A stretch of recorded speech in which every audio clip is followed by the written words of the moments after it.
เจ้าหน้าที่ตำรวจของไทยได้บุกค้นห้างคาราโอเกะและสถานบันเทิงที่เป็นบาร์โฮสในกรุงเทพมหานครได้ค้นพบการกระทำความผิดก็คือแรงงานต่างด้าวจำนวนหลายคนในนั้นมีคนลาว53คนและคนเวียดนาม4คน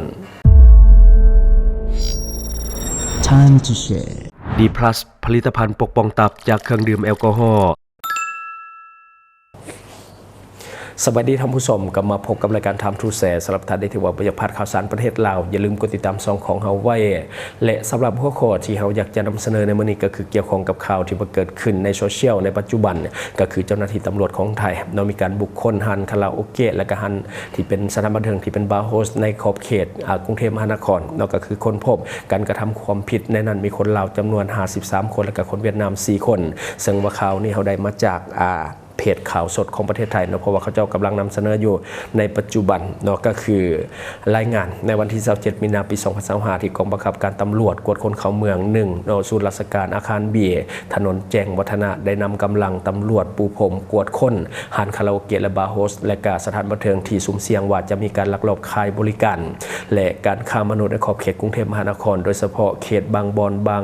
ขุนเทียนและก็คลองเตยและก็ลมเกล้านอกหลังพบว่าเป็นสถานบริการที่มีความสุ่มเสี่ยงสูงที่จะเกี่ยวข้องกับการค้ามนุษย์และก็ค้าประเวณีทั้งเพศหญิงและก็เพศชายรวมทั้งเด็กน้อยอายุต่ำกว่า18ปีอาจจะมีการบังคับใช้แรงงานหรือว่ามีแนวโน้มที่จะจ้างแรงงานต่างดาวแบบผิดกฎหมาย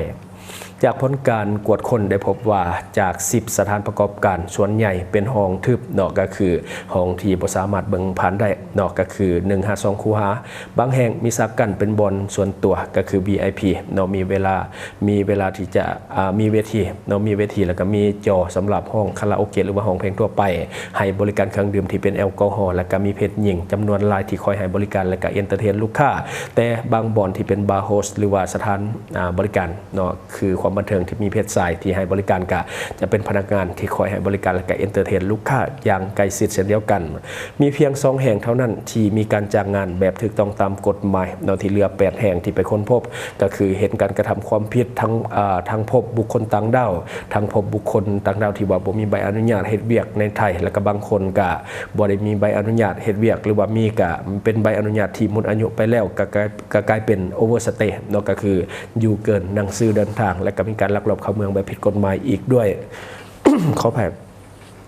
และก็สรุปผลการกวดค้นในครั้งนี้ก็คือพบบุคคลต่างดาวที่ว่ากระทำความผิดกฎหมายหลายคนก็คือในนั้นในดอนสัญชาติลาวเฮาเต็งหนึ่งก็คือ53คนซึ่งรวมทั้งผู้หญิงและก็ผู้ชายและต่อมาก็คือสัญชาติเวียดนามจำนวน4คนแล้วก็มีการจับกลุ่มนายจ้างที่หาบุคคลต่างดาวเข้ามาเฮ็ดเวียกโดยบ่ได้รับอนุญาตให้เฮ็ดเวียกอีก1คนซึ่งรวมทั้งหมดเป็น58คนซึ่งในปัจจุบันจากข้อมูลสืบสวนสอบสวนพบว่าในปัจจุบันรูปแบบของห้างคาราโอเกะและก็สถานบันเทิงมันได้เปลี่ยนไปหลายแห่งได้มีการปรับเปลี่ยนให้เป็นบาร์โฮสมีพนักงานชายหน้าตาดีคอยบริการและก็เอนเตอร์เทนลูกค้าในส่วนของห้างคาราโอเกะจะมีพนักงานสาวๆแสนสวยคอยให้บริการและก็เอนเตอร์เทนลูกค้าเช่นเดียวกันและสถานบันเทิงเหล่านี้ส่วนใหญ่มักจะจ้างแรงงานต่างดาวมาคอยบริการลูกค้าทั้งแบบถูกต้องตามกฎหมายและก็ผิดกฎหมายส่วนแนวโน้มการก่ออาชญากรรมของคนต่างดาวในช่วง1ปี2ปีที่ผ่านมาซึ่งรัฐบาลของไทยได้มีนโยบายดึงดูดนักท่องเที่ยวเพื่อกระตุ้นเศรษฐกิจการท่องเที่ยวของไทยเห็นให้มีการรวมตัวของคนต่างชาติจำนวนหลายในประเทศไทยและก็อาจจะก่อให้เกิดการกระทำความผิดได้ง่ายตั้งแต่การกระทำความผิดที่มันบ่รุนแรงเช่นการลักลอบเฮ็ดเวียกแบบผิดกฎหมายของไทยจนไปถึงการก่ออาชญากรรมรูปแบบต่างๆซึ่งทางตำรวจกวดคนเข้าเมืองก็มีการกวดขันแล้วก็จับกลุ่มบุคคลต่างดาวหรือว่านักท่องเที่ยวที่กระทำความผิดกฎหมายเรื่อยมามีการประสานความร่วมมือกับตำรวจที่ว่าอยู่ในพื้นที่โดยเฉพาะพื้นที่ที่มีความสุ่มเสี่ยงของห้างคาราโอเกะและก็บาร์โฮสที่มีข้อมูลว่ามักจะมีบุคคลต่างดาวโดยเฉพาะคนลาวและก็คนเวียดนามมาเฮ็ดเวียกอย่างผิดกฎหมายนี่ก็คือเนื้อในของข่าวที่ได้มาจากเพจข่าวสดของประเทศไทยถือว่าเสนอได้น่าสนใจเฮาเองก็ได้เข้าไปอ่านอย่างละเอียดแล้วก็มีหลายแฟนเพจข่าวที่ว่าเฮาได้เข้าไปอ่านข้อมูลเช่นเดียวกันเขามาล้มกันคือความจริงเดี๋ยวเขาจะเล่าเรื่องจริงให้ฟังถ้าได้ที่ว่าหับความจริงไปได้กับปิดไปก่อนก็ได้เพราะว่าอันนี้เขาจะเล่าบางทีมันอาจจะลบๆบางทีมันอาจจะบันทึกใจไปได้แต่ว่ามันคือเรื่องจริงสำหรับท่านใดที่ว่าอยากคู่ข่าวกับฟังต่อไปคันท่านใดที่ว่าเซนซิทีฟฟังไปได้กับปิดไปก่อนก็ได้เพราะว่าเขาจะเล่าเรื่องจริงจะเล่าความจริงให้ฟังอีกด้านของสังคมเราเขาก็คือทุกวันนี้วัยรุ่นเรานิยมไปขายบริการในต่างประเทศในหลายขึ้นต้องยอมรับเพราะว่าพิษเศรษฐกิจและก็ปัญหาต่างๆที่ว่ามันเกิดขึ้นในเราในปัจจุบันก็ส่งผลเหตุให้หลายคนต้องเฮ็ดทุก วิธีทางเพื่อหาทางรอดบ่ว่าจากการขายบริการภายในขายบริการอยู่นอกประเทศหรือว่าการขายบริการผ่านสื่อโซเชียลต่างๆก็มีหลายขึ้นทั้งผู้หญิงและก็ผู้ชายในปัจจุบันเนาะซึ่งว่าข้าพเจ้าเองก็เป็นคนหนึ่งที่ถือเสนอขายบริการมาโดยตลอดเพราะว่าเขาเป็นคนที่อยู่ในสื่อเนาะทั้งผู้หญิงทั้งผู้ชายติดต่อเข้ามาขายบริการไลน์เนาะช่วงหลังๆมาเนี่ยเขาก็เห็นได้ดอกว่าปัญหาของเขาเจ้าเป็นแนวใดก็คือเรื่องของน้องวัยรุ่นก็คืออาจจะใช้เงินเกินโตแล้วก็บ่อยากเฮ็ดเวียกเป็นหลักเป็นแหล่งเนาะอันนี้ก็จะเป็น2ทางหนึ่งให้เขาเจ้าหาเงินได้ง่ายก็คือการขายบริการบางคนก็นี่แหละขายตามสื่อโซเชียลทักมาหาส่วนตัวลมนี่นั่นแล้วก็นัดเจอกันแบบนี้แต่ว่าข้าพเจ้าก็จะเป็นคนนัดเจอยากหน่อยหนึ่งเพราะว่าบ่มักออกเหือนเนาะเพราะว่าเฮ็ดเวียกก็อยู่ในเหือนสตูดิโอก็อยู่ในเหือนฉะนั้นบ่ค่อยไปใส่เนาะส่วนใหญ่มาพบตามสถานบันเทิงฮันคาราโอเกะบาร์โฮสและก็รวมทั้ง walking street รวมทั้งฮันนวดเนาะที่ว่าอยู่ในต่างประเทศเนาะข้าพเจ้าก็เคยไปพบคนรู้จักตามสถานแบบนี้เนาะเพราะว่าเฮาเองก็ไปเบิ่งแล้วก็เคยไปสัมภาษณ์มาแล้วแต่ว่าบ่ได้เอาลงเพราะว่ายันมันมีผลกระทบเนาะก็คือเขาไปขายบริการในต่างประเทศก็คือส่วนใหญ่ก็คือว่านี่แหละส่วนใหญ่เลยอันดับหนึ่งก็คืออยู่ตามสถานบันเทิงไม่ว่าจะเป็นห้างคาราโอเกะหรือว่าบาร์โฮสแล้วก็ส่วนหนึ่งก็ตาม walking street ต่างๆนั่นแหละที่มันมีแขกต่างประเทศเข้ามาหลายรวมทั้งแบบผู้หญิงผู้ชายแล้วก็สาวประเภท2เนาะและที่พบหลายที่สุดสำหรับผู้หญิงก็คืออยู่ในห้างนวดเนาะห้างนวดนี่ตามแถบชายแดนบ้านเฮานี่เนาะใกล้ๆตามแคมป์คลองนี่หลายเนาะสำหรับผู้หญิงไปเฮ็ด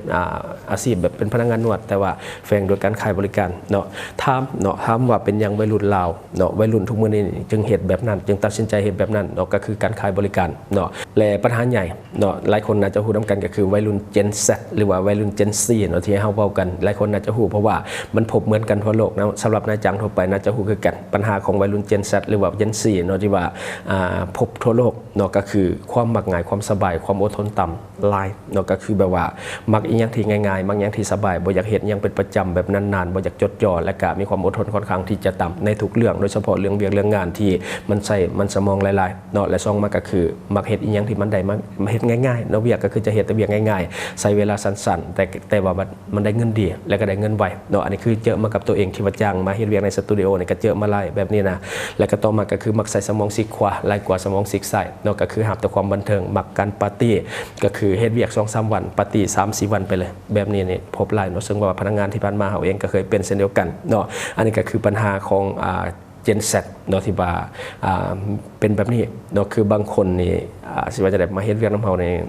เฮากับเมื่อยใจเนาะก็คือนี่แหละสิ่งที่เว้ามาในแมนหมดแล้วเจอมากับตัวเองก็คืออยากเฮ็ดหยังง่ายๆแล้วก็อยากเฮ็ดหยังสั้นๆใช้เวลาสั้นๆแต่ได้เงินดีๆเนาะแล้วก็มีเวลาปาร์ตี้หลายๆเนาะอันนี้ก็คือปัญหาของวัยรุ่น Gen Z เขาบ่อยากเฮ็ดเวียกประจำเนาะบ่ว่าแต่บ้านเฮาทั่วโลกก็เจอปัญหานี้เช่นเดียวกันเนาะคืองานยอดฮิตที่ว่าวัยรุ่นลาวนิยมกันเฮ็ดหลายสุดในปัจจุบันแน่นอนก็คืออาชีพ PR เนาะ PR หรือว่าพนักงานเสิร์ฟตามสถานบันเทิงต่างๆเดี๋ยวนี้บ่เฮียนพากันออกจากโรงเรียนมาแล้วก็เข้ามาอยู่ในตัวเมืองใหญ่ไปเฮ็ดเวียกตามสถานบันเทิงที่เป็นของจีนของคนต่างประเทศหั่นน่ะหลายเทคใหม่ๆที่ว่ามันเกิดขึ้นเดี๋ยวนี้เกิดใหม่ติ๊กๆๆเนาะสิเปิดใหม่อีกก็มีเนาะสำหรับสถานบันเทิงในบ้านเฮาอาชีพที่เขามาเฮ็ดก็คือ PR หรือว่าเด็กเสิร์ฟเนาะตามสถานบันเทิงอันนี้คืออาชีพที่เงินดีใกล้ชิดกับแขกเนาะได้เงิน2ด้านก็คือได้จากผู้ว่าจ้างงานก็คือเจ้าของสถานบันเทิงต่างๆเขาก็ได้อยู่แล้วเป็นเงินเดือนและสวัสดิการและ2มาก็คือเขาได้เงินติปจากแขกเนาะอันนี้อันนี้เป็นอาชีพที่ยอดฮิตกันหลายสำหรับวัยรุ่นในปัจจุบันเดี๋ยวนี้นี่เวียกทั่วไปเขาจะไปเห็นส่วนใหญ่เขาจะไปเห็นแบบนี้เพราะว่ามันได้เงินดีโดยเฉพาะคนที่หน้าตาดีหน่อยนึงเนาะคนหน้าตาดีหน่อยนึงจะไปเฮ็ดเวียกพวก PR นี่หลายเนาะเงินเดือนและสวัสดิการมันดีอยู่แล้วเฮ็ดเวียกกับคนต่างประเทศแล้วก็นอกจากนั้นก็คือติปจากลูกค้ามันดีกว่าเงินเดือน10 เท่า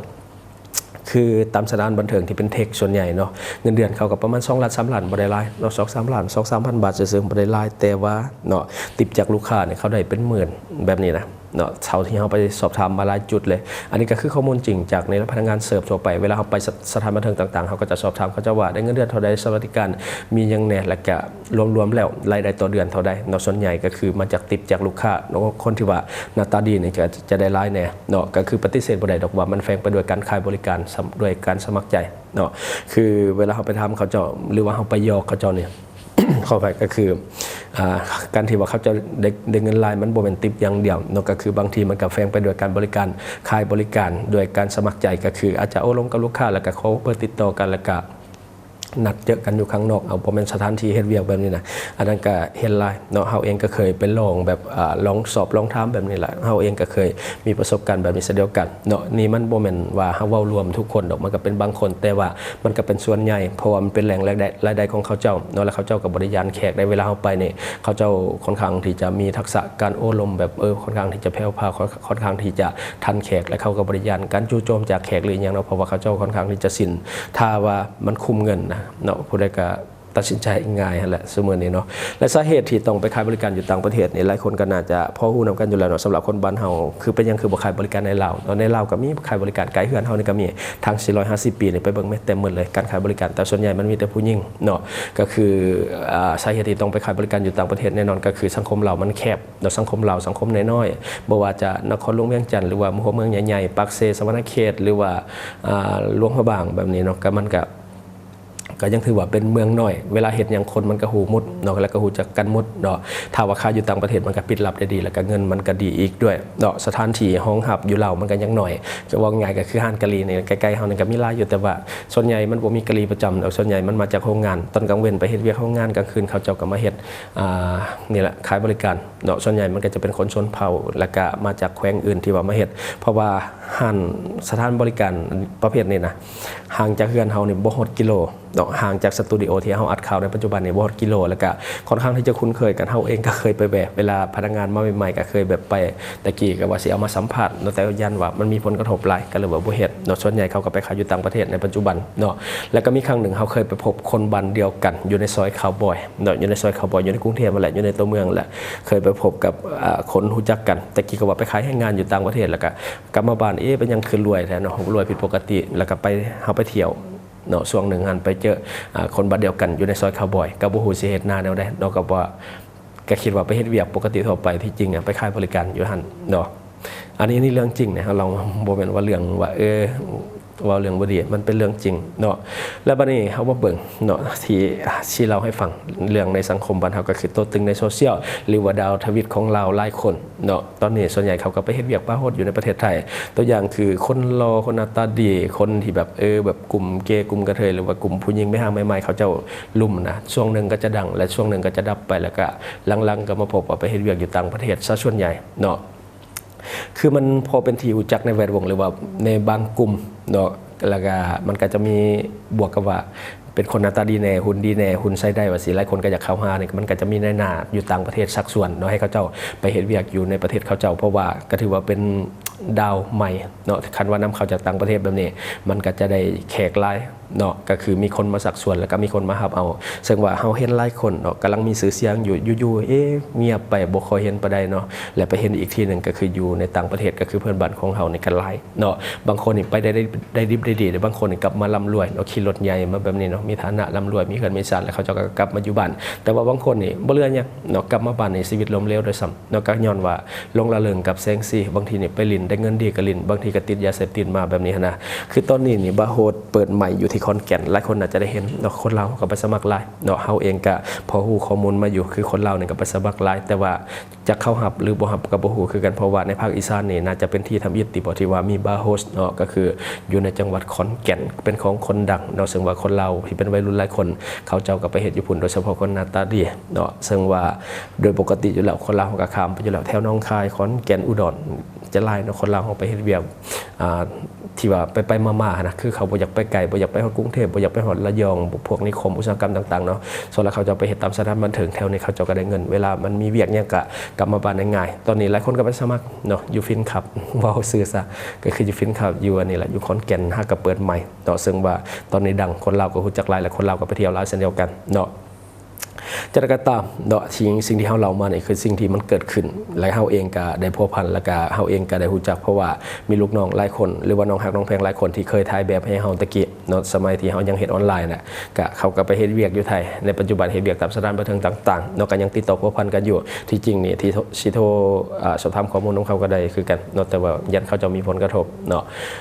บ่ว่าจังได๋ก็ตามเนาะไปเฮ็ดเวียกอยู่ไสก็ตามเนาะเฮาก็อยากเชิญชวนให้ไปเฮ็ดเวียกแบบถูกต้องตามกฎหมายบ่ว่าจะไปในประเทศไทยหรือว่าไปเกาหลีญี่ปุ่นก็ตามเนาะเพราะว่ามันมีสถานที่3บ่อนนี่แหละที่ว่าบ้านเฮากำลังเฮ็ดในปัจจุบันก็อยากเชิญชวนให้ทุกคนไปเฮ็ดเวียกแบบถูกต้องตามกฎหมายเนาะก็คือเดี๋ยวนี้รัฐบาลก็เปิดกว้างบ่ว่าจะรัฐบาลเขาหรือว่ารัฐบาลเฮาเนาะก็เปิดกว้างเฮ็ด MOU ไปเนาะคือมันมีข้อดีหลายอย่างที่เฮาเว้าไปหลายเทื่อแล้วเนาะก็คือให้มันมีเอกสารเดินทางครบถ้วนมีเอกสารอนุญาตในการเฮ็ดเวียกครบถ้วนแล้วก็เอกสารอื่นๆที่มีความจำเป็นให้มันครบถ้วนเนาะเวลาไปเฮ็ดเวียกนั่นก็จะสบายเราก็จะได้รับการคุ้มครองจากกฎหมายแล้วก็สวัสดิการก็จะได้เต็มเนาะที่สำคัญก็คืออยากให้ศึกษาอาชีพสงวนของประเทศนั้นๆบ่ว่าไปประเทศใดเขาเจ้าก็มีอาชีพสงวนเนาะบางคนนี่ไปหาเงินแล้วได้เงินก้อนหนึ่งแล้วมาเฮ็ดค้าขายเป็นของตนเองอันนี้มันผิดกฎหมายบางประเทศเนาะฉะนั้นต้องศึกษาให้ดีด้วยความเป็นห่วงเป็นใยจากรายการของเฮาเนาะอันนี้ก็คือสิ่งที่เฮาอยากจะนำเสนอในมื้อนี้หวังว่าท่านจะได้รับสาระดีๆสำหรับท่านที่มาเบิ่งรายการเฮาอยู่ในปัจจุบันคิดเห็นจังไดกับสิ่งที่ว่านำเสนอไปก็อย่าลืมฝากไว้ภายใต้คอมเมนต์ของเฮาซึ่งแต่ละครั้งข้าพเจ้าได้เข้าไปอ่านหมดเนาะแต่ว่าข้าพเจ้าอาจจะบ่ได้ตอบสำหรับท่านใดที่ว่าอยากแสดงความคิดเห็นก็แสดงได้เลยเนาะแล้วก็กรุณาให้มันสุภาพหน่อยนึงเพราะว่าถ้าบ่สุภาพนะมันจะบ่โซขึ้นเนาะมันจะถูกบล็อกไปเลยเนาะและก็ขอฝากนะสำหรับท่านได้เนาะในปัจจุบันที่ว่ามักดื่มเหล้าดื่มเบียร์โดยเฉพาะใกล้ปีใหม่ลาวเข้ามาแล้วคนเฮาก็จะดื่มหนักแน่สำหรับเราเฮาโดยเฉพาะอยู่หลวงพระบางในปัจจุบันก็จะเริ่มฉลองกันแล้วเนาะบ่ดนก็เริ่มฉลองและการฉลองนานปีนึงก็คือ10วันสำหรับอยู่หลวงพระบางฉะนั้นอย่าลืมปกป้องตับของท่านไว้ก่อนเพราะว่าฤทธิ์แอลกอฮอล์มันจะทำลายเซลล์ตับของท่านเนาะแล้วก็กินเหล้ากินเบียร์แล้วก็จะเห็นให้อิดเมื่อยรวมทั้งกินดิบกินแดงแล้วก็ใช้จุเลือดแป้งเนาะอันนี้ก็คือกับแก้ม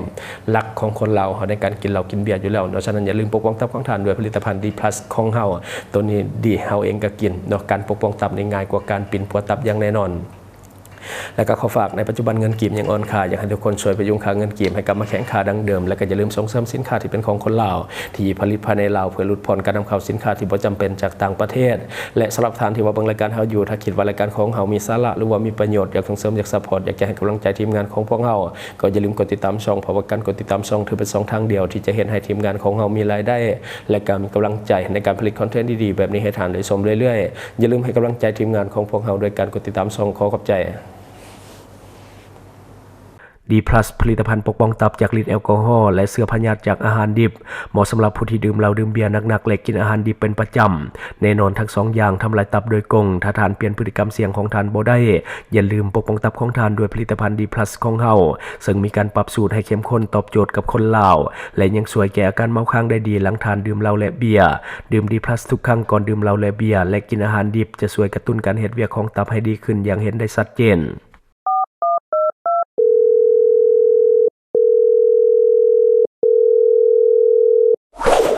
Subscribe for more video.